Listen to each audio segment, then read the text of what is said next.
Prendido, todo está prendido, listo. Ok, ahí estoy grabando. Yo lo que trato, las clases del semestre pasado ya están grabadas, ya hay varias que están grabadas, hay unas que tenían errores de edición. Yo voy a tratar de irlas actualizando, pero en general, pues yo trato de hablar más o menos lo mismo. Pueden entrar a las clases del semestre pasado que están en el enlace que está en YouTube, en Moodle, para que puedan estar al día. Yo trato de que tengan todo ese contenido y puedan estar al día. Ok, bueno, entonces vamos a empezar. Ese monitor, esa cosa no está muy brillante. Vamos a empezar a ver la clase de hoy, un temita. Ahí se me duermen, pero es mejor. ¿Qué es mejor, dormir o ver mejor? O los dos. Bueno, entonces ahí ven un poquito mejor. ¿De qué es lo que trata lo que vamos a ver ahorita? Antes de cualquier cosa, vean que toda la clase pasada yo me la pasé diciéndoles las ventajas que tiene tener en cuenta el hardware para nosotros hacer nuestros programas.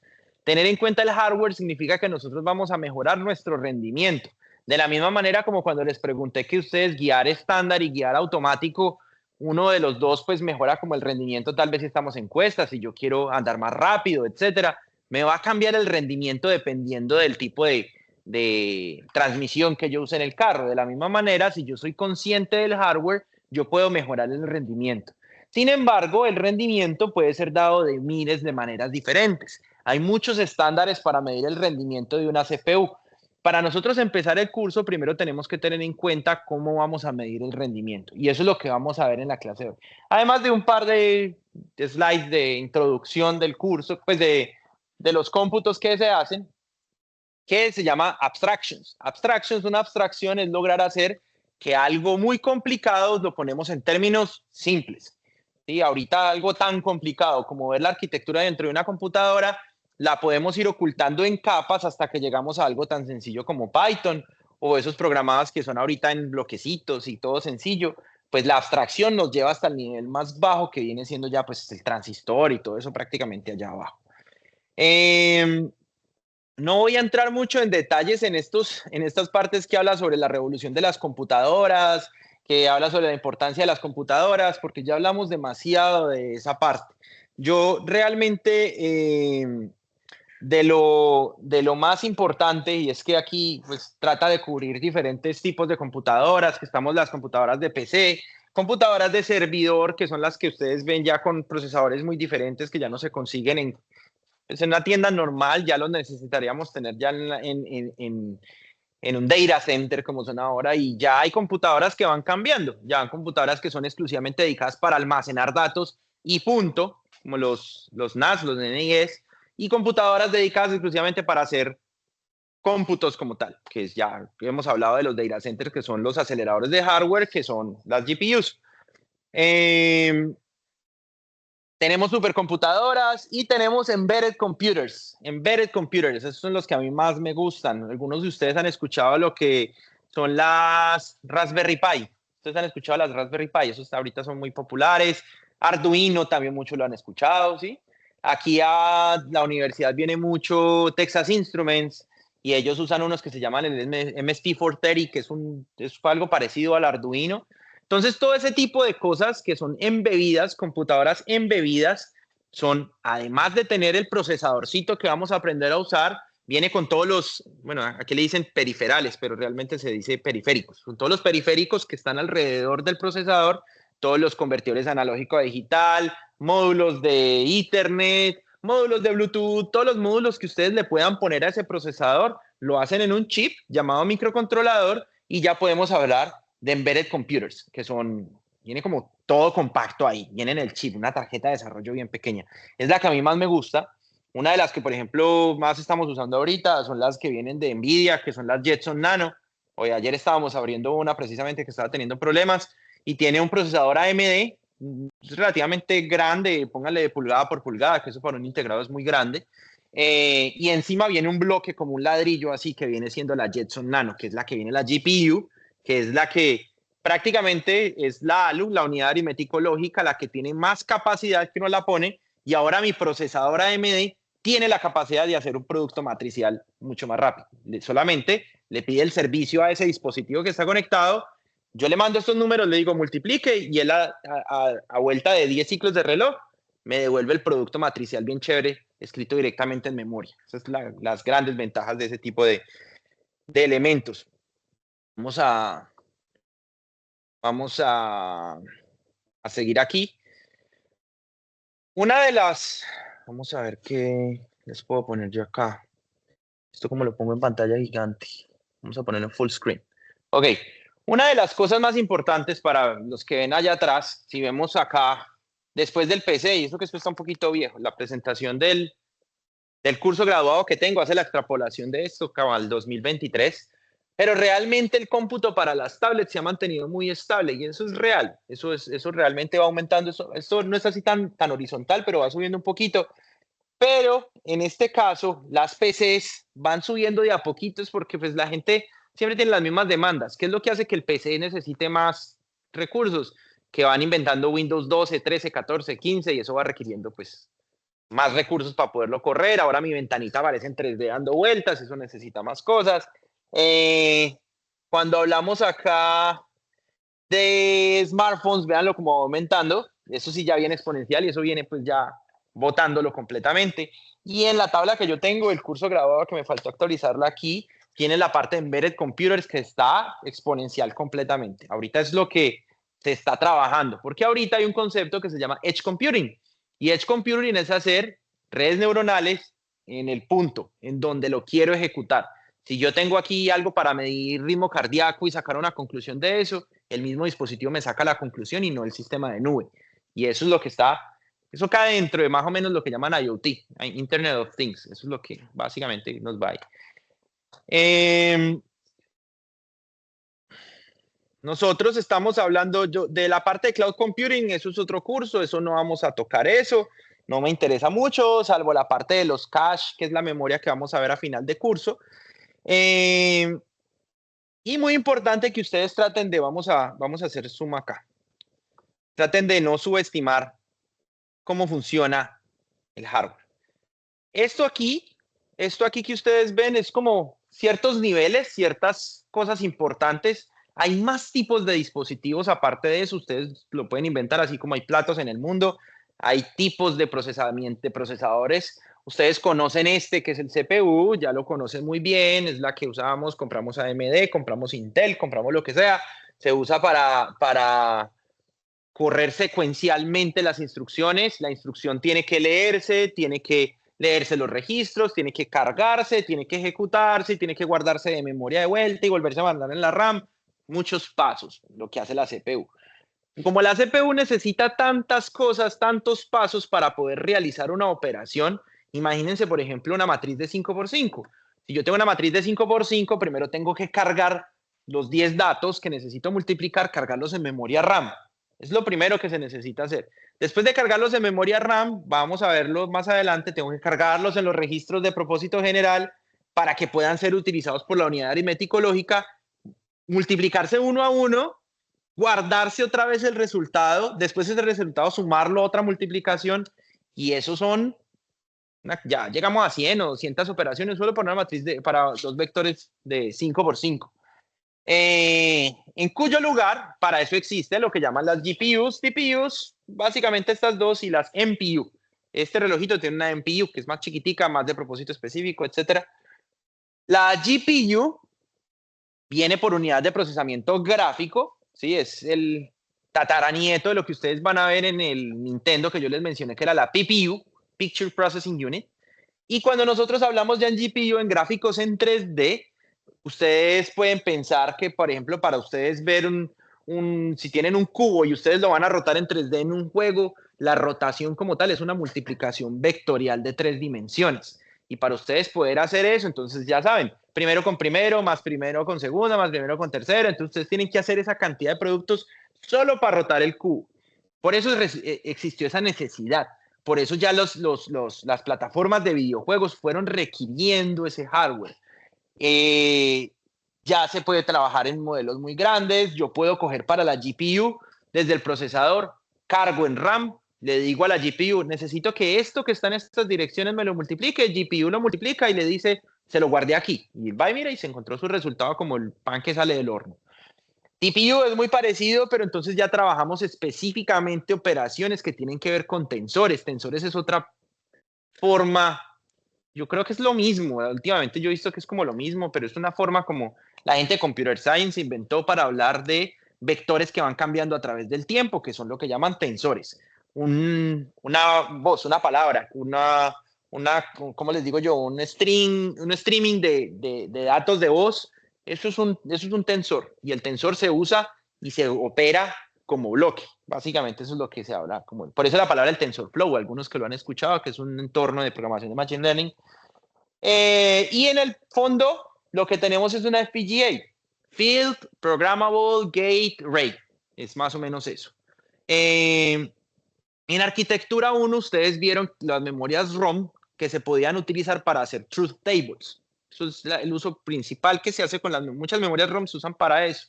Pues hagan de cuenta que la FPGA es un arreglo de muchas ROM con muchas truth tables. Entonces ustedes pueden ahí programar, si van a programar un sumador, programan la ROM para que se comporte como un sumador y además de eso pueden reconectar todos los elementos entre esas ROM de tal forma que la FPGA emula que realmente ustedes están cogiendo los componentecitos y los están conectando y moviendo cables.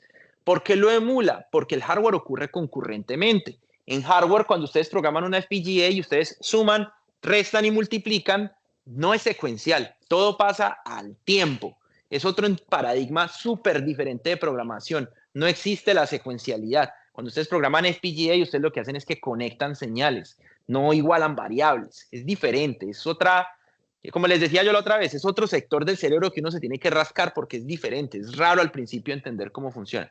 Pero no se preocupen que por lo menos este semestre no lo vamos a ver, no lo vamos a tocar, pero quiero que sepan las ventajas de eso. Eventualmente sí lo quiero introducir para Arqui 2, pero por ahora no. Y vemos acá una tabla comparativa. Una tabla comparativa en la parte de abajo. Vamos a verla por acá. En esta tabla comparativa que ustedes tienen, vamos a ver, esto es de Intel, creo que es el que hace esto. Ven aquí 4 tipos diferentes de dispositivos. Acá lo que tienen es flexibilidad. Mientras más flexible, ¿para cuántas aplicaciones me sirve el dispositivo? Y aquí es cuánto desempeño tengo y cuánta eficiencia de potencia puedo yo obtener de ese dispositivo. La CPU, como les expliqué, sirve para todo. Ustedes la pueden usar para lo que quieran, por eso está aquí. Pero la cuestión es que el desempeño pues gasta muchos recursos para poder hacer lo mismo. Sin embargo, a medida que ustedes van avanzando, la GPU pues es un poquito más eficiente, pero tiene menos flexibilidad porque es puramente matemática. Sí, eso es solamente matemático, no nos interesa para más, no nos interesa para Word, no nos interesa para nada más. Por ejemplo, movimientos de memoria, no tiene una forma muy potente para hacer movimientos de memoria. Hay muchas operaciones que ustedes pueden trabajar, pero principalmente memoria. Básicamente eso es lo que la GPU se queda corta, como hacer accesos rápidos, manejar cache, manejar todo ese tipo de cosas es diferente. La FPGA, como ya es un hardware reconfigurable, es muy eficiente, pero no es tan flexible, porque una vez la programan, pues ya se quedó ahí. Ya fue esa arquitectura, ya se quedó. ¿Cuál es la ventaja? Que ustedes con una FPGA pueden programar una GPU. Es como si fueran ladrillos de Lego. Es como que ustedes, esa FPGA y ustedes tienen ladrillos de Lego, los van armando y tiene la forma de una GPU y se puede comportar como una GPU. No tan rápido como una GPU, pero puede hacer exactamente lo mismo que una GPU. Lo mismo allá, ustedes pueden hacer una arquitectura de un Intel Core i3 y la pueden programar en una FPGA si es lo suficientemente potente. Y va a hacer lo mismo y funciona con el mismo set de instrucciones y funciona con exactamente lo mismo. Entonces, como conclusión, ¿qué es la FPGA? Es un hardware maleable que yo le puedo dar la forma que yo quiera. Y eso es una ventaja grandísima para investigación y desarrollo. Porque entonces, no me gustó el Intel Xeon, vamos a añadirle esto y vamos a ver cómo se comporta y qué tan rápido es ahora que le cambio ciertas cosas del datapad para que me funcione de otra manera. Esa es la gran ventaja de la FPGA. Y finalmente está el ASIC, que es un poquito parecido a este. Una vez yo hago el diseño, me gustó, trabaja muy bien, y ahora sí lo que hago, ya no trabajar con esas ROM, ese arreglo de ROM, sino que lo convierto en un ASIC que es como un chip de propósito específico.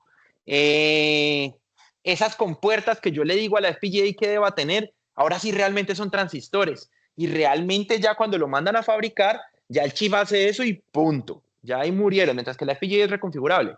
Esta lo hicieron y ya fue. Ejemplo que yo siempre les digo, que creo que se los dije en la clase pasada. Cuando mi esposa está, por ejemplo, que yo estoy haciendo algo y ya está en el cuarto y está durmiendo la hija de nosotros, ella coge y abre el celular. O ni siquiera lo abre a veces, simplemente lo tiene así y uno va viendo una lucecita en la cámara infrarroja, en la luz de bebé. Y esa lucecita infrarroja lo que está haciendo es buscando la cara. Todo el tiempo, siempre que usted esté en el celular y lo están moviendo, el acelerómetro le dice, están haciendo algo como que lo van a usar, prende esas luces y trata de buscar la cara. Apple funciona muy rápido, a mí me sorprende lo rápido que es para detectarle la cara a uno. Eso no lo hace una CPU, ni lo hace una GPU, ni una TPU, eso lo hace un chip. Es un chip específico para detectar el rostro. Y lo que hace uno al entrenarlo es llenar la parte de la memoria de ese chip, pero de resto el chip es el que se encarga de hacer eso, porque es lo más rápido que puede hacer. Tocó hacer el chip precisamente para poder detectar el rostro. Y eso es un ejemplo de un ASIC. ¿Alguna pregunta? ¿Estamos bien? Listo. Finalmente, esto que estamos viendo acá arriba, aquellos compañeros que están viendo el curso por más de una vez, lo reconocen muy bien porque es el tormento de todos. No se vuelve tan complicado, créanme, aquí lo puse muy complicado, pero realmente no es tan complicado. Tiene los componentes mucho más resumidos y fáciles de comprender. Esto que está aquí es un procesador MIPS. Eso es lo que vamos a comer, desayunar y cenar durante aquí hasta casi final de semestre. ¿Sí? Un procesador MIPS.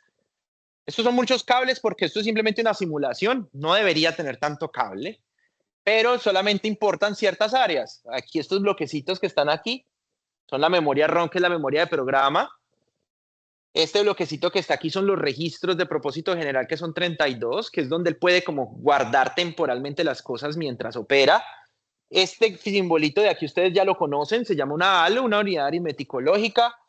Y esto que está aquí es la memoria RAM. La memoria RAM. Después de esto da la vuelta por aquí y vuelve y guarda los resultados aquí. Si yo quiero sumar, yo leo suma, me dice sume registro 1 con el registro 7, cargo registro 1 y registro 7, los pongo en la ALU, los sumo. Si quiero guardarlos en memoria, los puedo guardar en memoria, pero por lo general se vuelven y se guardan otra vez en otro registro. ¡Plac! Y se guarda aquí. Después, si lo quiero grabar en RAM, tengo que poner otra instrucción que me lo grabe en RAM. Y así sucesivamente. Con eso yo puedo hacer de todo. Puedo hacer prácticamente de todo con esa arquitectura, así como ustedes la están viendo. Los colorcitos que ustedes están viendo aquí es algo que se llama pipelining. Y pipelining es un proceso muy parecido como ocurre con las compuertas del Canal de Panamá, las exclusas. Ahorita que está tan famoso que este querido presidente que nos tocó ahora quiere quedarse con el Canal de Panamá. Las exclusas del Canal de Panamá significa que llega un barco acá, espera aquí, abre la esclusa, él pasa para aquí, pero otro barco llega aquí. Se abren las esclusas, estos dos pasan para aquí, pero otro llega acá. Y va ocurriendo en secuencialidad. Como cuando ustedes tienen mucha ropa para lavar. Yo pongo la primera tanda, paso a se lavó, paso a la segunda tanda, pero la nueva ropa sucia entra a la primera, a la lavadora, y así voy creando lo que llaman un pipelining, precisamente, como una línea de producción. Sale uno, entra otro, sale uno, entra otro. Y estas compuertas se usan para eso, precisamente para aumentar la salida del procesador, qué tan rápido me va a ir sacando datos. Vean que hay muchas cosas diferentes, muchas cosas que tal vez ustedes no consideraban cuando uno está realmente corriendo un programa, pero toda esta información al final afecta el desempeño del programa que ustedes están corriendo. Vamos para acá. Dime. Sí, sí, los bloques de colorcitos. Pues voy a explicarle de una manera simple para no enredarlos ahora porque no quiero que, o sea, eso lo vamos a ver. Pero son los nombres de cada uno de los ciclos. Este ciclo de acá se llama Instruction Fed, este se llama Instruction Decode, Execute y Memoria. Y esos son los nombres. Son la compuerta, esta es la compuerta que comunica el Instruction Fed con el Instruction Decode y así sucesivamente. Significa cada uno de los nombres. Right. Bueno, ¿alguna otra pregunta? No. Ok, ¿qué vamos a aprender? ¿Cómo los programas se trasladan en lenguaje de máquina? ¿Cómo corre eso en lenguaje de máquina? La interfaz de hardware y software que determina el desempeño de los programas, eso es lo que vamos a ver hoy. Vamos a ver cómo estamos de tiempo, 6:20. ¿Cómo los diseñadores de hardware mejoran el desempeño y qué es procesamiento en paralelo? Si nosotros vamos a entender el desempeño, tenemos que entender de las cosas como de las que consta un proceso de ejecutar un programa. Un programa, pues obviamente depende del algoritmo que ustedes usen, entonces hay unos algoritmos que ustedes pueden usar para hacer una multiplicación matricial. Ustedes, por ejemplo, para hacer una multiplicación matricial, podemos hacer 2 por anidados. Yo puedo cambiar el algoritmo por otra manera. Vean que cada uno, ustedes vieron el curso de algoritmos y procesamiento, pueden haber infinitos tipos de algoritmos para una sola tarea. ¿Sí? Entonces, dependiendo del algoritmo, eso van ustedes. Pero también hay ese como que son los elementos que afectan el desempeño. Si es un algoritmo terrible, pues, por ejemplo, si hacen una multiplicación matricial y en lugar de usar arreglos utilizan las variables como tal, pues eso va a ser poco eficiente. Por el lenguaje de programación va a afectar. Si estamos en un lenguaje de programación de alto nivel, de mediano nivel, de bajo nivel, el compilador, qué tan eficiente es el compilador para convertir código a lenguaje de máquina. La arquitectura me va a dejar a mí saber qué cosas puedo hacer. Si yo tengo un cocinero, yo le puedo decir, él me dice, yo sé picar, yo sé cortar, yo sé cocinar, yo sé hacer sopas, yo sé, él les va a decir a ustedes qué es lo que él puede hacer y eso va a cambiar mucho la velocidad con la que ustedes van a entregar los platos. Entonces, por eso la arquitectura cambia eso. El procesamiento, el procesador y el sistema de memoria, pues obviamente eso sobra decirlo, dependiendo del acceso a memoria, qué tan rápido lo pueden hacer, depende. Y el sistema de entrada y salida, pues cómo se comunican con el procesador y cómo él les manda los datos de vuelta. Son los factores que les van a afectar a ustedes el desempeño. Debajo del programa tienen el software como tal, el software que ustedes escriben. Después de eso está el software del sistema como tal, que es como prácticamente el compilador. Y cuando ustedes corran un compilador es el que se los va a mover a ustedes. Cuando tienen el archivo en extensión binaria, pues ya empiezan a partir de aquí porque ya le van a hablar directamente al procesador, pero hay una capa intermedia que es el sistema operativo, que es el que va a administrar los recursos que ustedes van a usar, eso lo van a ver el otro semestre, y finalmente el sistema operativo le habla directamente al hardware. Son como los niveles de abstracción que ustedes están corriendo. Si ustedes empiezan con un código, y esto es un concepto medio breve de explicar, pero no tan fácil de retener. Si ustedes empiezan con un programa, y esto para que lo comprendan bien a lo largo de la clase, ustedes empiezan con un programa en C. Listo, chévere, lo que sea, un programa que arregle, que organice en orden, un arreglo. Lo escriben en C, está muy bonito. Le dicen al botón, compile. El compilador hace un montón de procedimientos que van a convertir esto en assembly. Assembly es un lenguaje más de máquina que prácticamente está a un paso pequeñito de literalmente ser unos y ceros, que es esto que nosotros tenemos aquí abajo. Assembly es muy parecido a C y a todo, pero cada cosita hay que hacerla paso a paso. Si yo voy a multiplicar, tengo que usar algo específico. Si voy a acceder a memoria, tengo ahora que considerar todos los pequeños factores, pero se convierte en assembly. De este paso, hay una cosa que ya es el assembler, que prácticamente lo que hace es la herramienta de reemplazar de Word. Lee las palabras, por ejemplo, multiplicar inmediato o sumar, y las reemplaza por una serie de unos y ceros que son únicos de esa instrucción. Entonces, por ejemplo, en MIPS las instrucciones son a 5 bits, no, a 6 bits, si no estoy mal. Entonces suma, será el número 37 en binario. Entonces pone el número 37 en binario en 6 bits. El registro 2 pone el número 2, el registro 4 pone el número 4, el registro 2 pone el número 2. Y así sucesivamente todo esto lo va a convertir en binario con el assembler hasta que nosotros podemos llegar a un lenguaje de máquina que es este que está aquí. O sea, que vean que desde allá nosotros vamos a llegar aquí. A este nivel no vamos a trabajar en el curso. No se preocupen que no vamos a trabajar a este nivel tan profundo, pero de cierta manera vamos a llegar a entender cómo de aquí yo paso acá y cómo de aquí yo puedo leer esto y convertirlo en eso que está allá arriba. Yo no sé si hay equivalencia uno a uno de lo que está, tocaría que mirarlo, pero lo de allá se puede transformar de aquí y lo de aquí se puede transformar allá. Por eso hay a veces herramientas que son un disassembler, que cuando ustedes tienen el binario se los puede convertir en el C, si ustedes quisieran, eso se puede hacer. Eh, Dime. Sí.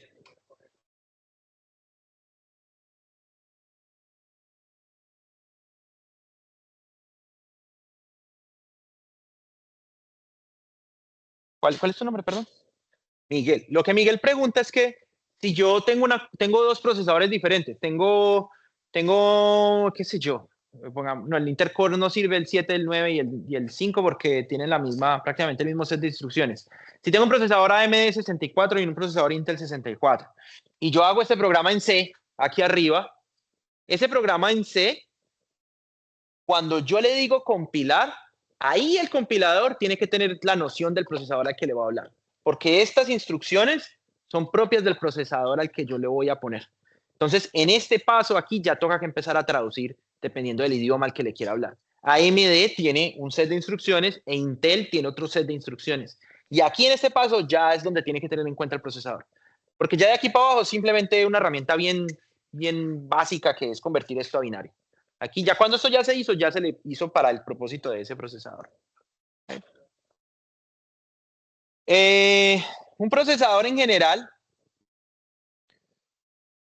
cuando vayamos a ver lo que ocurre, yo quiero que ustedes lo traten de ver muy parecido como una analogía así, como una línea de producción, cuando van a hacer una muñeca. Entonces, llega la muñeca, llegan los materiales, hay una etapa en donde se le ponen los brazos y las piernas, hay otro donde y se pinta, hay otro donde le ponen la ropa, hay otro en donde le ponen el pelito y hay otro donde lo ponen en la caja y después hay una revisión y lo despachan. Eso es lo que pasa básicamente en una computadora. La secuencialidad es sumamente importante en una CPU. En una CPU tienen que entender que las entradas van siguiendo una serie de secuencias, como vimos en arquitectura 1, pues, no sé si los que vieron el semestre pasado vieron datapads. ¿Ustedes vieron datapads con Venkat? ¿Alcanzaron a llegar a datapads? No, no, tú no estuviste conmigo. Pero los que estuvieron con Venkat no alcanzaron a ver datapads. Muy breve, ok. Bueno, entonces un datapad básicamente lo que hace es ustedes ir empujando información a través de procesos, básicamente. Entonces lo importante aquí es que ustedes entiendan que el procesador siempre va a ocurrir de manera secuencial. Esas secuencias siempre va a haber una unidad de control que va a supervisar cómo la muñeca va avanzando, porque puede que sea una muñeca, pero después llega un G.I. Joe y después llega un carrito a control remoto y cada uno de ellos tiene que pasar por procesos diferentes siendo la misma línea de producción. Eso se llama just in time, pues, por dato curioso. El datapad, entonces, es cada uno de esos procesos que le digo de pintar, de poner los brazos, poner llantas, poner lo que sea. Si yo ejecuto mal la unidad de control, entonces mi muñeca va a terminar con ruedas en los brazos. ¿Sí? Es básicamente lo que pasa al interior de esto. Y pues obviamente las órdenes de trabajo vienen a partir del compilador y todo eso, que son las órdenes de las instrucciones que nosotros vamos a hacer. Si ustedes comprenden este concepto de que un procesador por dentro es una línea de producción, solamente que estamos lidiando con datos, se les va a hacer mucho más fácil entender esto cuando lleguemos a la unidad 2. Ok. Vamos a seguir. Un ejemplo vendríamos, esto lo voy a correr rápido porque no es tema ni de examen ni de nada, pero si vemos, por ejemplo, un iPad, tenemos el iPad ahí, es diferente al PC, es diferente a todo. Hay muchos datos que uno maneja dentro del iPad, manejamos los píxeles, entonces cada píxel tiene diferentes canales, cada píxel tiene un dato en binario y eso me va a representar si está en rojo, si está en verde, la tonalidad. Cuando yo miro el iPad, vean realmente el iPad es en su mayoría batería, vean la batería por acá, y esta cosita chiquitica es simplemente el procesador. De resto todo es pantalla y batería. ¿Qué es esto que está aquí? En esta época, ya hoy en día estamos como yo ahorita el iPad que pedí era la M4, si no estoy mal, que es donde va.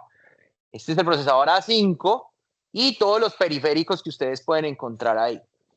En el interior de ese procesador, es un procesador de 2 núcleos, según esto, porque tienen acá dos datapads, datapad 1, datapad 2, un núcleo ARM, bloques digitales para hacer diferentes operaciones, GPIO que es General Purpose In-Out Ports, tienen el datapad como tal, también tienen aquí otra parte del datapad, pero vean que en su mayoría, vean que el procesador cubre todo esto que ustedes están viendo acá. Y ese es el chip A5, dime ella.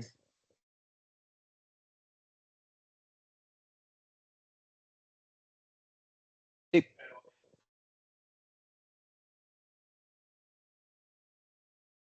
Mm, sí, bueno, es un fabricante, entonces ellos tienen su propia arquitectura, su propio paradigma de cómo hacer las cosas.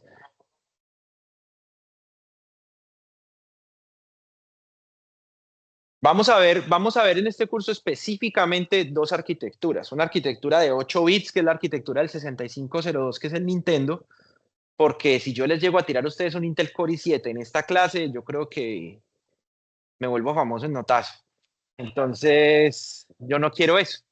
Vamos a aprender algo sencillo que se puede expandir y les voy a mostrar al final los contrastes que hay entre esa arquitectura MIPS, que es la arquitectura que más se usa pues precisamente para aprender arquitectura de computadoras, y las nuevas arquitecturas que son las ARM, AMD, Intel, todo ese tipo de arquitecturas. Vamos a ver, ok, MIPS trabaja instrucciones de 32 bits, ARM lo hace de esta manera, así funciona, aquí funciona así, aquí pero tienen lo básico para ustedes poder salir porque estamos en un curso subgraduado, ¿no?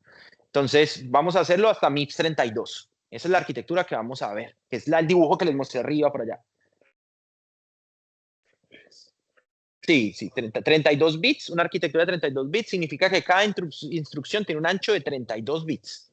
¿Sí? Y los buses de direccionamiento tienen 32 registros de propósito general, todo gira alrededor del 32. Y después van a ver, oh, si es 64, las probabilidades son gigantes también, pero van a entenderlo y van a tener la capacidad para entender eso a futuro.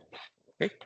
Y obviamente el de Nintendo, que es a 8 bits, van a ver algo mucho más arcaico, es mucho más primitivo, para que comprendan bien las bases de la situación. Específicamente, vean que, ¿se acuerdan que les dije ahorita? No se asusten, que los cables y no sé qué. Toda esa cantidad de cables que les mostré que asustaban tanto, realmente esto es lo que importa. Esto es lo que corre dentro de un procesador MIPS. Acá podemos identificar muchas cosas. Yo les pregunto, para los que no han cogido Arquidos todavía, ahí vagamente y viendo el dibujo, vamos a imaginar, vamos a soñar, vamos a adivinar, es la palabra. ¿Ustedes creen qué creen que pasa entre una computadora si yo le pongo una sentencia como A igual a 5, B igual a 3 y hacen que C sea igual a A más B? ¿Qué tiene que hacer el computador? ¿Qué hace realmente la cosa? ¿Ustedes qué creen que tenga que pasar allá adentro para que eso funcione? Hay varias respuestas porque vamos a construir un proceso. Entonces, varios pueden levantar la mano y me pueden ir diciendo, a mí me gusta que participen. ¿Qué es lo primero que creen que pasa? Dime. Recibo los datos. Entonces recibo A igual a 3 y B igual a 5. Ok, vamos a irnos más a fondo. ¿Cómo hago eso?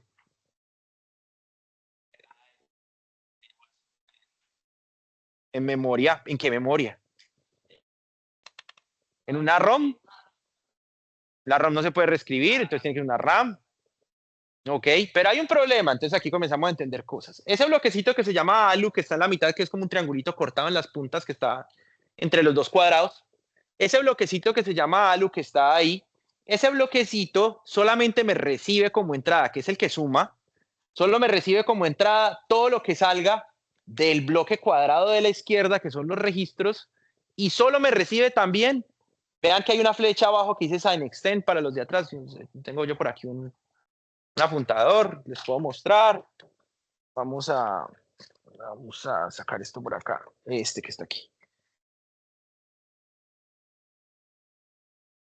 Entonces, ustedes ven acá que está esta ALU. La ALU puede utilizar dos operandos. Queremos sumar 3 y 5.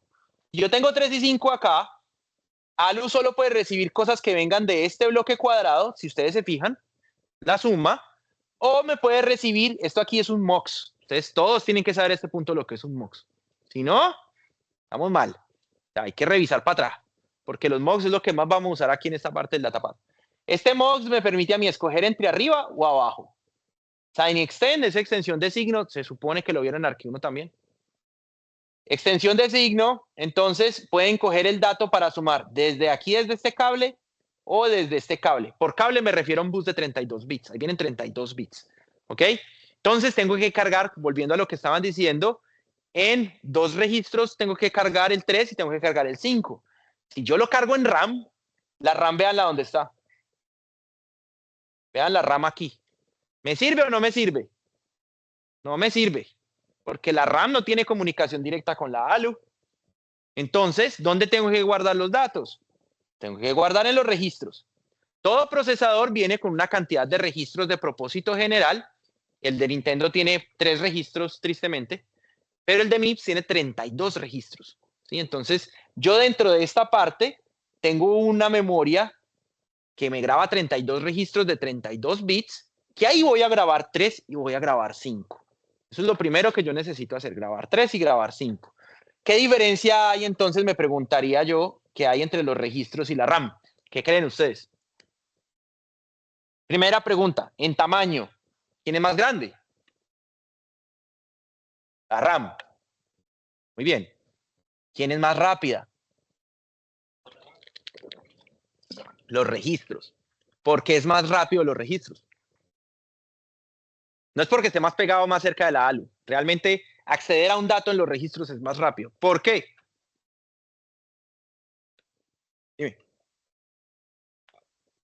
Esa es exactamente la respuesta que estaba buscando. La memoria de los registros es mucho más costosa. Puede costar 100 o 1000 veces más caro de lo que vale un megabyte en registros. Es mucho más costoso de lo que vale un megabyte en RAM.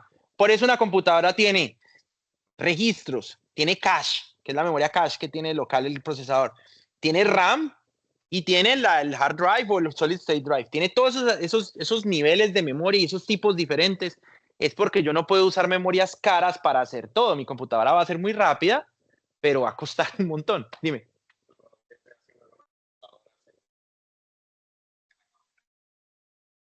El evento final siempre va a converger aquí. Siempre va a converger en el banco de registros. Así yo cargue aquí, aquí tengo una imagen de yo qué sé, de los indios de Mayagüez ahí. Tengo una imagen ahí y la quiero procesar. Primero tengo que sacarla de aquí, mandarla para los registros pixel a pixel, ejecutar y ahí yo puedo decir qué quiero hacer.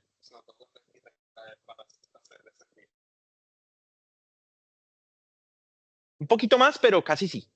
Un poquito más, un 80% sí. ¿Ok? Entonces voy a sumar ahí B, cargo los registros. Pero entonces, ¿qué hago yo para cargar los registros? ¿Quién va a indicar cómo cargar los registros? ¿Dónde esos bloques que ustedes están ahí? Yo sé que no ven todos los nombres, yo sé que no ven todo, pero ¿ustedes qué creen que se encargaría entonces de cargar esos registros ahí? ¿Dónde viene el 3 y dónde está el 5? Ya, sabemos que estas son las entradas, ¿no? Estas son las entradas, breve, para adelantarles. Y por aquí hay un bus de direcciones en alguna parte. Yo puedo cargar el 3 y cargo el 5. Pero ¿dónde está el 3 y el 5? ¿Dónde creen que está guardado? En la memoria de instrucciones.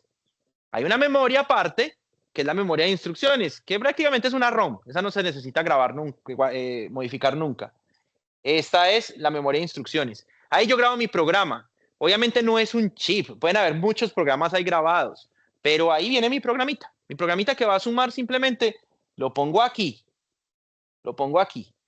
Primero cojo A igual a 3, entonces cargo el 3 lo cargo en este registro, después B igual a 5 lo cargo en este registro y las dos son instrucciones diferentes. Por tanto, yo tengo que decirle a esta memoria, apúnteme a la dirección 1, después a la dirección 2, después a la 3, después a la 4.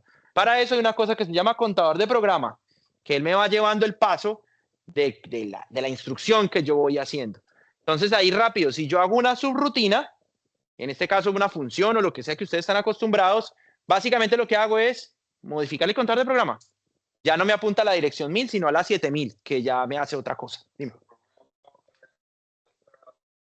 Sí, es exactamente eso.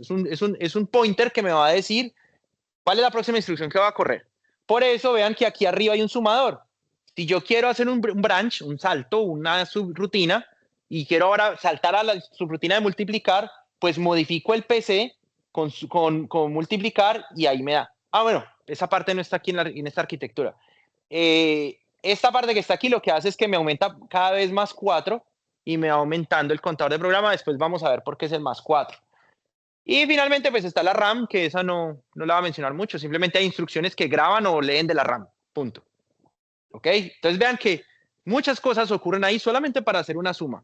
Pero MIPS tendrá, no sé, el set tiene como 200 o 300 instrucciones para poder correr. Dime. El del Nintendo. Sí. Sí.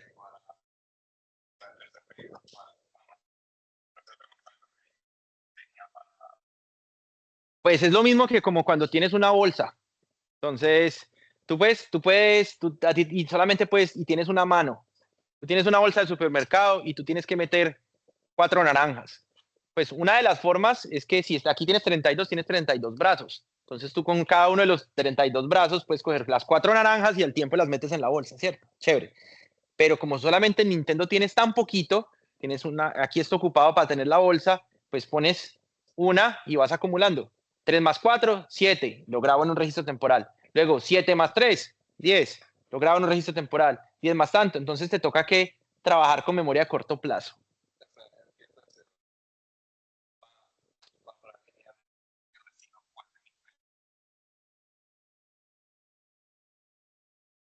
Eso es algo que uno como programador maneja. Y los compiladores ya tienen algoritmo, pues ya tienen la forma para decidir. Hay jerarquía. En MIPS hay registros para funciones, hay registros para retornar de funciones, hay registros matemáticos, hay registros para datos temporales, que nadie te va a restringir que no los uses. Pero la buena práctica es usar esos registros para lo que vienen hechos. Y el compilador hace eso, él decide qué va en dónde. ¿Okay? Listo. Eh, Vamos a seguir. Bueno, aquí ya lo que les estaba mencionando prácticamente es el mismo ejemplo de lo que estamos aquí. Entonces ya tenemos una idea de todas esas cosas que ocurren allá. Ya vimos entonces que, por ejemplo, para ejecutar una sola operación, yo me puedo gastar varios ciclos de reloj. Vean que hay muchos pasos. Yo necesito algo para grabar A igual a 3, B igual a 5, después sumarlo, después volverlo a guardar en memoria. Entonces, facilito, ahí me he echado ya 6 ciclos de reloj. Entonces, una instrucción puede requerir más de un ciclo de reloj. Esto que está acá, como cuando ustedes vieron en máquinas de estado el semestre pasado, un evento ocurre cada ciclo de reloj. Son circuitos que son síncronos. Ellos dependen del ciclo de reloj. Cada vez que hay un ciclo de reloj, ocurre un evento. Entonces, cada vez que yo aplaudo, ustedes hacen una operación. Yo aplaudo y ocurre otra operación. El flanco de reloj es el que manda todo. Ese es como la batuta, como el líder de la orquesta. Él es el que dice el paso de cómo van los flujos de los datos. Por eso ustedes ven que un procesador Intel Core no sé qué de 2.4 GHz, de 3.1 GHz. Eso que está ahí de los gigahertz son números de ciclos por segundo, son números de órdenes por segundo que se dan. Y ustedes van a ver el reloj y si lo ven en un osciloscopio, lo ven como una señal cuadrada, cuya frecuencia es la que dice la hoja del manufacturero que tiene. Entonces, el reloj es todo. Y por ahí es donde vamos a empezar este tema. En el reloj es donde comenzamos a componer las cosas. Un programa, para yo ejecutar esa suma, yo puedo decir, me gastó 15 ciclos de reloj. Pero una instrucción de suma puede gastar más de 15 ciclos de reloj, una de resta puede gastar 18, una de multiplicación puede gastar 19. Cada tipo de instrucción tiene una cantidad específica de ciclos de reloj que puede tomar. Dime. Ángel.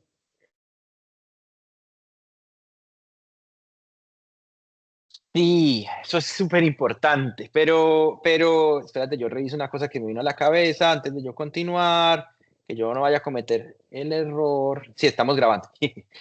La otra vez yo era hablando y no grabé. Eh, lo que preguntabas era que el término de overclocking.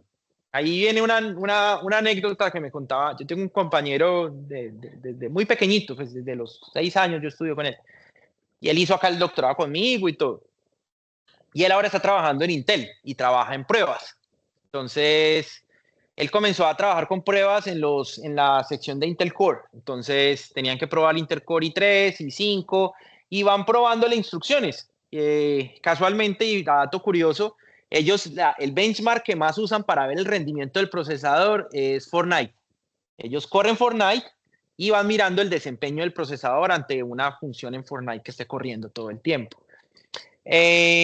Como ustedes saben, de manera estadística, casi que cualquier dato que ustedes tomen de manera aleatoria, casi siempre sigue una distribución normal, una distribución gaussiana.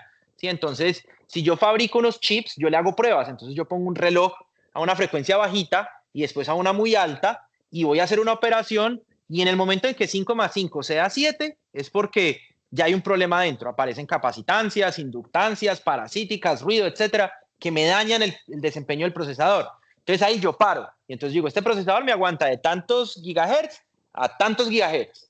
Y voy trazando. Eso no lo hago uno por uno, eso se hacen miles al tiempo.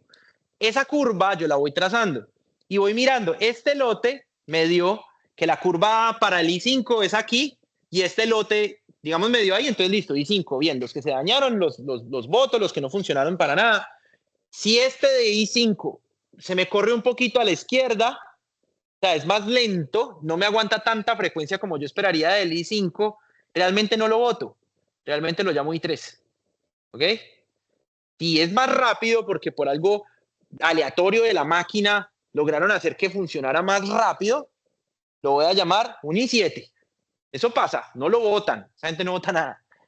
Entonces, cuando hablan de los términos overclocking, que yo quiero subir el reloj, yo puedo realmente subirle el reloj a una máquina, pero hay un punto, hay una frecuencia máxima a la que yo puedo llegar. En arquitectura 1 hablamos de las máquinas de estado, que había una frecuencia máxima en donde se solapan las cosas. La salida de una ya no alcanza a estar lista para la entrada de la siguiente.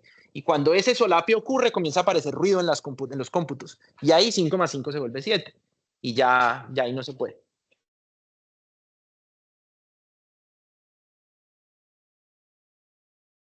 Sí, que tenga sentido, que no vayas a dañar nada. O sea, que uno le diga sume y termina el procesador mandando una cosa. Normalmente termina en pantalla azul en Windows, ¿sí? Eso no llega hasta tanto, pero eso es lo que ocurre. Ok, bueno, entonces aquí en abstracciones, lo que vamos a ver, no quiero entrar aquí, esto sí no voy a cubrirlo mucho. Tenemos las memorias, redes, esto no lo voy a cubrir mucho. Realmente esto es tema ahí como para hablar, pero no voy a cubrir mucho más. Manufactura de los circuitos integrados, esto es proceso electrónico, no me interesa tampoco entrar mucho en detalle. Eso ocurre a nivel de wafers, eso ocurre a nivel óptico, eso pasa por unos ácidos y como tiene todos esos procesos tan corrosivos, tiene una varianza y una desviación estándar de la que les hablo y el dispositivo puede cambiar su comportamiento dependiendo del lote que yo tiré.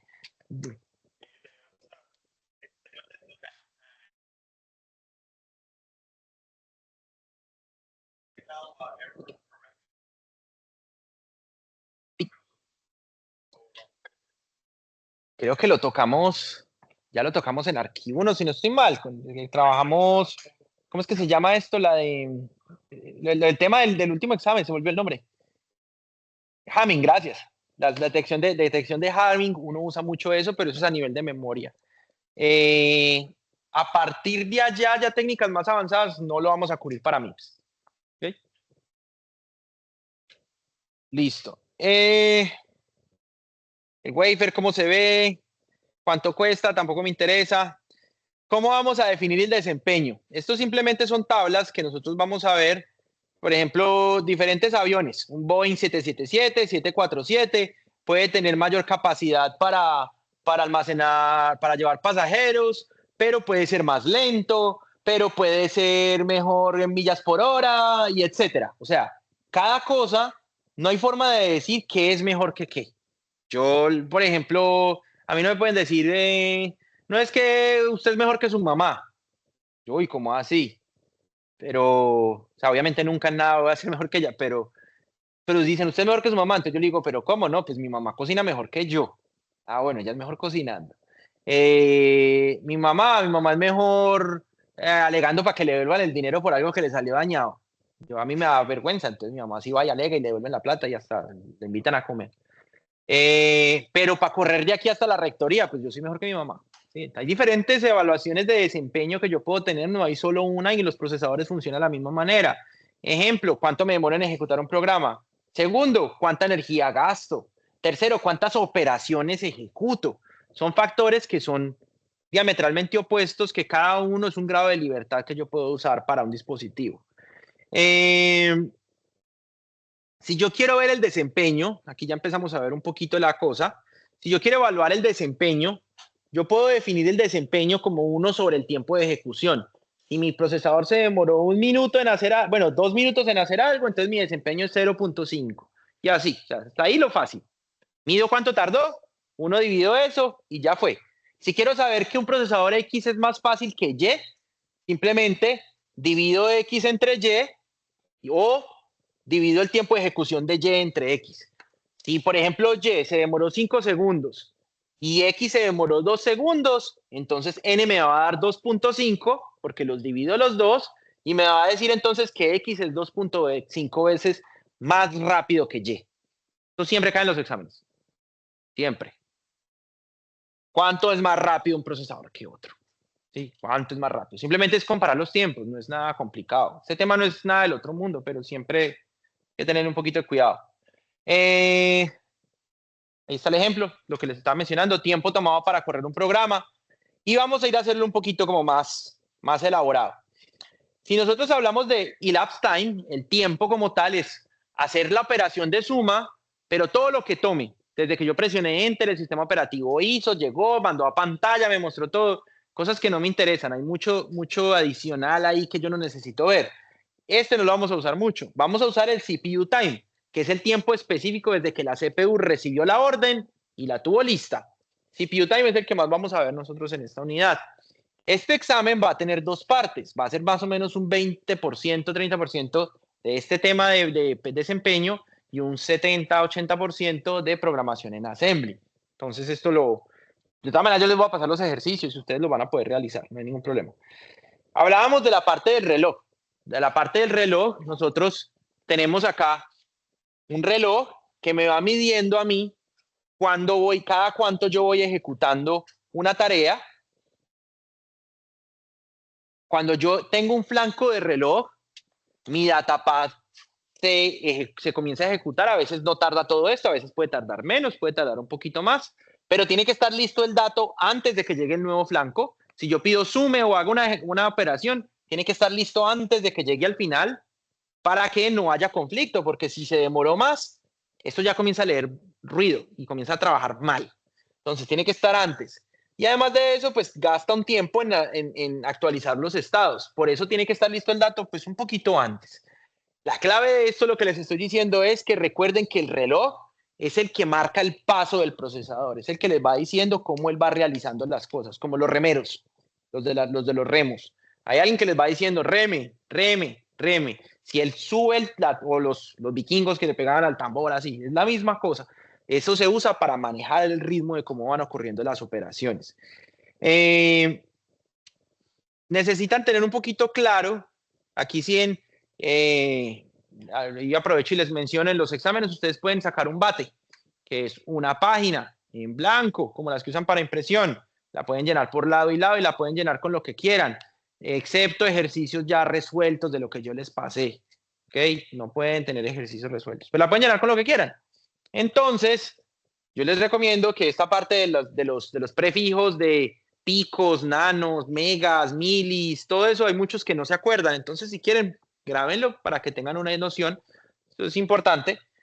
Tienen, por ejemplo, si tienen un reloj que tiene un periodo de 250 picosegundos, eso es 250 por 10 a la menos 12. Pico es por 10 a la menos 12, nano por 10 a la menos 9, micro 10 a la menos 6, etcétera. Pero además de eso, tienen el periodo y tienen la frecuencia, que son dos cosas análogas. Con periodo pueden sacar la frecuencia, con frecuencia pueden sacar el periodo. Uno es sin lo inverso del otro. Y en los ejercicios van a ver las dos interpretaciones. Les van a decir la frecuencia es de tanto o el periodo es de tanto. Ambos son válidos para hacer un ejercicio. ¿Okay? En este caso, 4 gigahertz viene siendo 4000 por 10 a la 6. Eso es 4 por 10 a la 9, que eso está por aquí. Pero comprendan que el periodo es el inverso de la frecuencia porque lo vamos a usar mucho en los ejercicios que vamos a ver. Esta clase me tiré mucho tiempo tratando de cómo hacer la introducción. Probablemente esta clase la terminemos continuando el lunes. Se supone que en esta clase tenía que haber cubierto todo, pero a veces a mí me gusta gastarme mi tiempo en estas primeras clases para... Me interesa que ustedes captar su atención, captar que le interesa. Me interesa más eso que correr y embutirles números en una sola clase. Para mí esta gráfica es la clave de este tema. Esta gráfica, si ustedes entienden la gráfica, tienen un 90% de camino adelantado. Primero vamos a ver los dibujitos, no tanto los números de arriba, ni las fórmulas, ni nada. Ustedes tienen un programa que está en morado acá abajo, en violeta acá abajo. Un programa. Un programa puede estar compuesto de instrucciones. Sume, reste, haga un branch, acceda a memoria, haga cosas. Instrucción 1, instrucción 2, instrucción 7, ta, ta, ta. Cada instrucción se puede componer de ciclos de reloj. ¿Sí? Entonces, la operación suma me gasta 1, 2, 3 ciclos de reloj. La operación branch, que ya eso es hacer un salto en la memoria de programa, me gasta 1, 2, 3, 4 ciclos de reloj. Y cada instrucción tiene su cantidad de ciclos de reloj, porque ya vieron ustedes en el hardware anteriormente que se usan recursos diferentes dependiendo de la instrucción. Por tanto, a veces hay que esperar más o hay que esperar menos. Si ustedes van a un restaurante y piden siempre como que lo más rápido es lo frito, entonces lo frito se los traen de una. Pero si ustedes van y piden no sé qué al ajillo y todo elaborado, pues se va a demorar más tiempo. Entonces cada plato tiene su cantidad de tiempo para poderlo servir. Cuando yo les hablo de ciclos de reloj, literalmente estoy hablando de esto. Literalmente estoy hablando de que sube y baja. Este procesador en particular, si tiene esta flecha hacia abajo, es que se activa en falling edge, flanco de bajada. Flanco de bajada ejecutó, flanco de bajada ejecutó, flanco de bajada ejecutó. Entonces, programas se componen de instrucciones, las instrucciones se componen de ciclos de reloj. Al dato que me diga cuántos ciclos hay en una instrucción se llama CPI, ciclos por instrucción. ¿Cuántos ciclos tiene una instrucción? CPI de 3, CPI de 4 y así sucesivamente. Si yo solamente ejecuto instrucción 1 e instrucción 2, yo puedo tener un CPI total grande de ejecutar esas dos instrucciones. ¿Qué es lo único que tengo que hacer? Cuento todos los ciclos del 1 y el 2, cuento todas las instrucciones que utilicé, que fueron 2, y los divido. Entonces, en este caso tendríamos 7 ciclos dividido 2. El CPI de estas dos instrucciones es 3.5. ¿Sí? Tenemos 7 ciclos, 2 instrucciones, 7 dividido 2, 3.5. Ese sería el CPI. Ciclos por instrucción, ciclos numerador, instrucción denominador. Si yo miro entonces un programa, yo le mido normalmente al programa, le mido el CPU time. ¿Cuánto tarda mi programa en ejecutarse? Para yo medir cuánto tarda mi programa en ejecutarse, necesito todas estas variables. Yo necesito saber, primero, me dicen, este programa de Violeta, entonces yo voy por pisos, por nivel de abstracción. Este programa, ok, listo, ¿cuánto tarda? No, es que este programa ejecuta 7 instrucciones. 7 instrucciones. Entonces pongo un programa, gasta 7 instrucciones. Cada instrucción, supongamos que para este ejemplo aquí, todos tienen el mismo CPI. Cada instrucción, ¿cuántos ciclos se gasta? No, que se gasta 5. Ok. ¿Y cada ciclo cuánto se demora? No, pues que cada ciclo se demora un pico segundo. Yo ejecuto, sumo y al final me va a dar el CPU time. A partir de aquí yo puedo intuir muchas fórmulas. Yo puedo decir que los ciclos de reloj, ¿cuánto tarda? ¿Cuántos ciclos de reloj? Entonces divido los segundos entre esto y me va a dar este número. Si quiero este, divido entre este y este. Si quiero el número de instrucciones, divido este con este. Y así sucesivamente yo puedo intuir a partir de la fórmula. Lo van a entender, pero lo que les quiero mencionar es que después, cuando ustedes vayan haciendo su bate, pueden usar este slide como base para poder recordar lo que vamos a ver más adelante. El desempeño de la computadora depende de muchos factores, como les estaba diciendo. Depende del algoritmo, depende del lenguaje de programación, depende del compilador, depende del set de instrucciones, depende de todas esas cosas y afecta muchos valores diferentes. Muchos, la mayoría, afectan el CPI y cuántas instrucciones son. Esas son como las dos cosas que más como que afectan. Dime.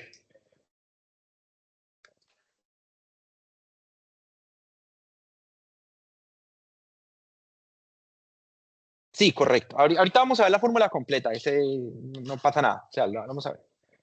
Dime.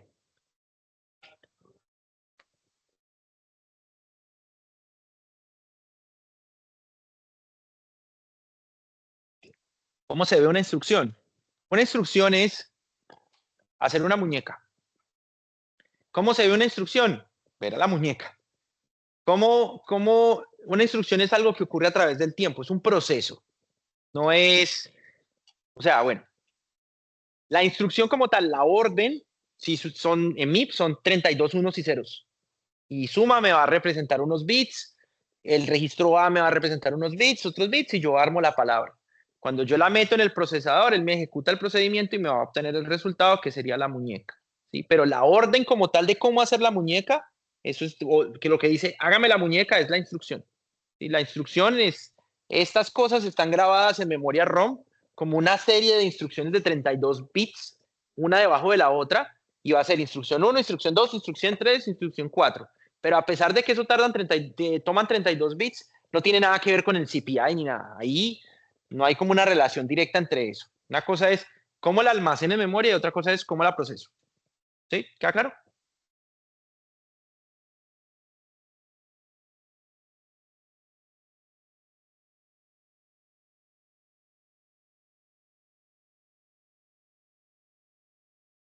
Cuando el procesador recibe una instrucción, ¿qué es exactamente lo que está recibiendo? Eso es lo que estás diciendo.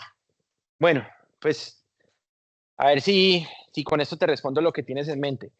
Al fin y al cabo, si yo cojo un microscopio electrónico y tengo una instrucción y quiero ver físicamente, como que quiero ver el fantasma de lo que es una instrucción, yo cojo el chip, que es la memoria ROM, lo abro, le pongo un osciloscopio electrónico y voy a ver una sucesión de eventos cargados positivo y negativamente que me van a representar unos y ceros, que van a haber 32 huecos, que los primeros 6 huecos me van a decir si es suma, los siguientes 5 me dicen el registro 1, los siguientes 5 me dicen el registro 2 y los siguientes 5 me van a decir el registro 3. Y hay otros cuantos que son también para especificación de la operación suma, que es en detalle. Pero con microscopio electrónico lo que voy a ver es eso. Carga positiva, carga negativa, carga positiva, carga negativa, como unos y ceros. Todo a la final se vuelve unos y ceros. Todo se vuelve unos y ceros. ¿Sí? Lo podemos ahondar después si quieres. Pues, es por ahí. Ok, ok. Eh, ok, seguimos acá con el CPU time. Por tanto, entonces, el CPU time yo lo puedo medir de dos maneras que son prácticamente lo mismo. Yo les dije a ustedes que el periodo es el inverso de la frecuencia. El periodo es el inverso de la frecuencia. Por tanto, yo puedo medir el CPU time como la cantidad de ciclos de reloj multiplicado por lo que se demora un ciclo de reloj. Yo me demoro 10 ciclos de reloj, pero 10 ciclos de reloj, pero cada ciclo de reloj tarda un pico segundo, pues mi CPU time son 10 picosegundos. No hay mucha ciencia al respecto, ¿cierto? Lo que tarda y la cantidad de eventos que ocurren con esa duración. Los multiplico y obtengo mi CPU time. Pero como este cycle time es el periodo, pues el inverso del periodo, pues es la frecuencia. Entonces da lo mismo multiplicar por esto o dividir entre el clock rate. Entonces, si tengo 10 ciclos de reloj y mi clock rate es 1 GHz, pues entonces ya hago la división y pues me da el mismo número. No hay diferencia entre uno y otro, ¿ok? CPU time es la medida básica. ¿Cuánto tarda? ¿Cuántos ciclos hay? Lo multiplico por lo que tarda cada ciclo. Fácil. No tiene ciencia. Si yo quiero mejorar el desempeño, esta pregunta la hago varias veces en los exámenes, sobre todo en el final la hago mucho. Si yo quiero mejorar el desempeño, primero, ¿qué queremos nosotros? ¿Un CPU time más alto o un CPU time más bajo? Más bajo, más rápido. Si quiero un CPU time más bajo, entonces puedo aumentar la frecuencia o puedo disminuir la cantidad de ciclos. Aumentar la frecuencia, ya les dije que eléctricamente pues le pongo otro cristal que oscile a mayor frecuencia, etcétera, lo que el hardware me permita. Muy limitado. O sea, esto es bien limitado por el fabricante. Y si yo quisiera disminuir el número de ciclos de reloj, ¿qué se les ocurre? Digamos que es solamente una instrucción. Yo quiero disminuir el número de ciclos. ¿Qué tendría que cambiar?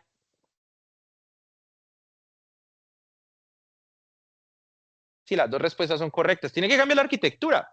Literalmente la forma como se hace. Si yo quiero que mi plato de pasta carbonara salga más rápido, me toca que mejorar la cocina y me toca comprar una máquina de salsa carbonara específica para que me salga más rápido. Tengo que modificar el layout de la cocina o cambiar de cocinero o lo que sea, pero tengo que cambiar cómo ocurre el proceso.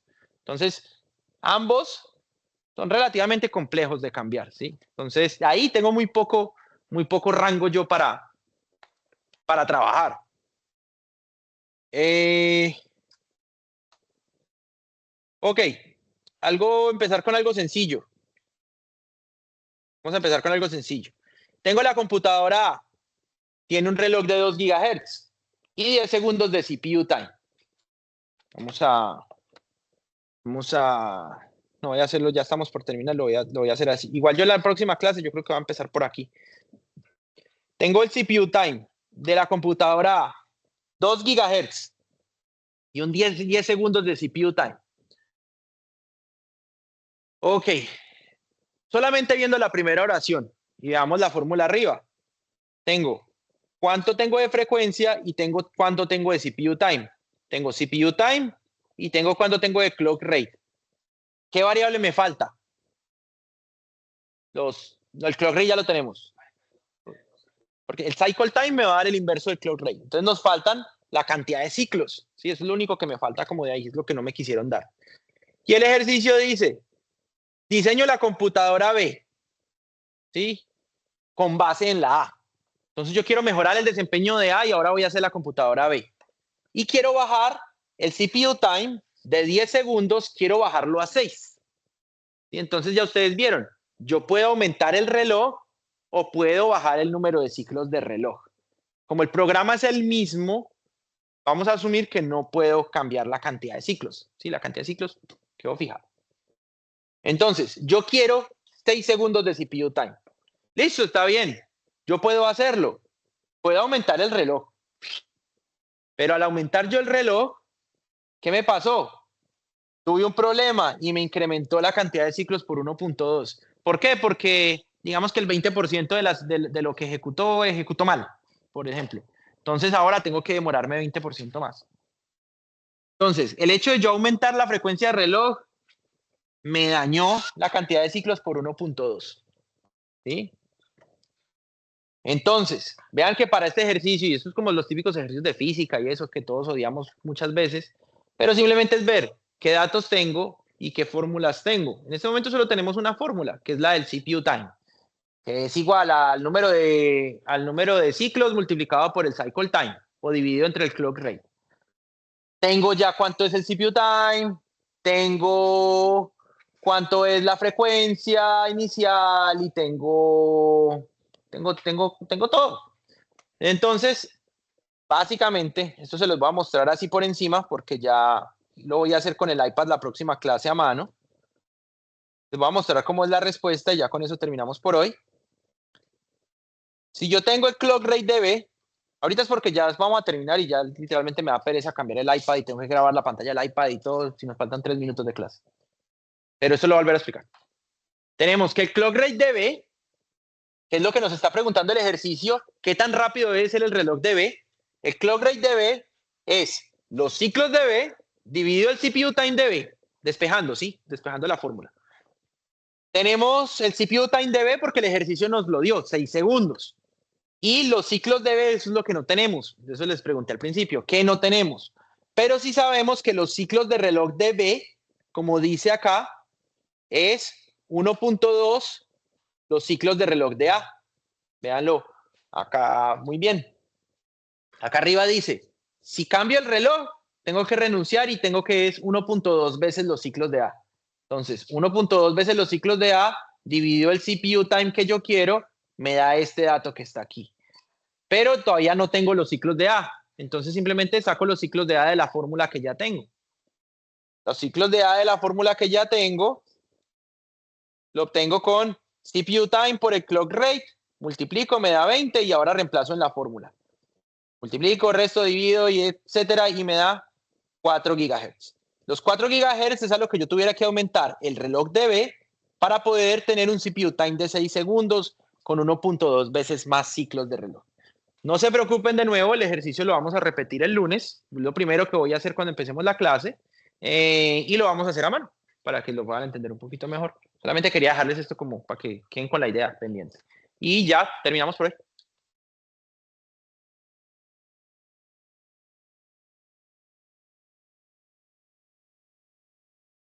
Dame un segundito, ya paro aquí.